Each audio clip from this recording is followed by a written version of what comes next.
Ще ви покажа кои са най-сложните помещения за панорамни снимки. Това са всички помещения с стъкла в тях и огледала, защото отразяват образа и се налага да махаме статива с фотоапарата от тях. Виждате в ляво тук това стъкло с отраженията в него и тук също огледалото е махнат фотоапарата и статива в тази баня. Най-лесно за махане остава долу от земята при снимки с фотоапарат. Това става сравнително лесно. Махането на статива от земята. Нека да видим следния пример за недоглеждане. Тук в ляво не е махнато част от статива. Ето, имаме отражение тук и фотографина просто не го е видял, защото е бил зает с пода и с огледалото, но в баня, понеже е и на всичкото отгоре и тясно и нямаме никакво място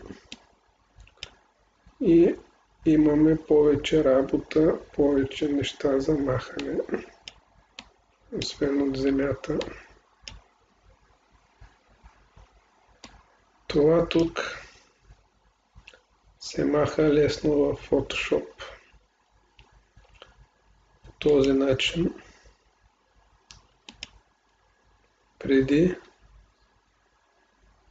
с отражението и без отражението.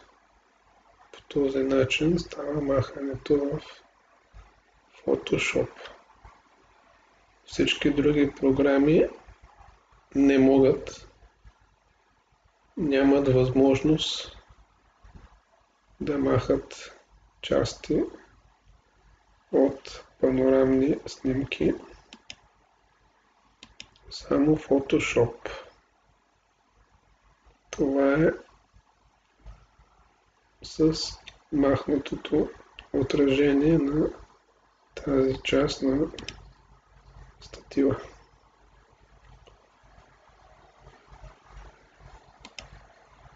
Тази баня,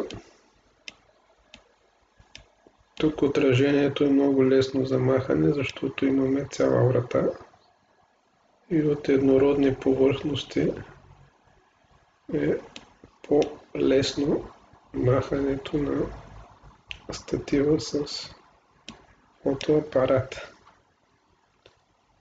Нека да видим нормална стая, за какво да внимаваме в нея. Това е спалня, без огледала и без стъкла, само че пак имаме обекти с повърхност, която отразява в стаята. Ето, тук имаме един телевизор и в екрана му при спряно положение се създава отражение на стаята. Ето го нашия статив с фотоапарата, как е излезнал на панорамата. За тези неща също трябва да се внимава в така наречените нормални стаи без баня. Това също в Photoshop се маха, ако имаме претенциите, че правим професионални панорами. Нека да видим пак снимка на баня с прекарано доста време махнати всички елементи. Ето земята, тук също отраженията са махнати. Тук в огледалото, това е цяло огромно огледало, е махнат фотоапарата с статива. На пръв поглед е перфектно махнато. Тук също от стъклата е махнато. Само че в отражението, в огледалото, ако решим да бъдем перфектни, наблюдаваме тук долу тези хавлии.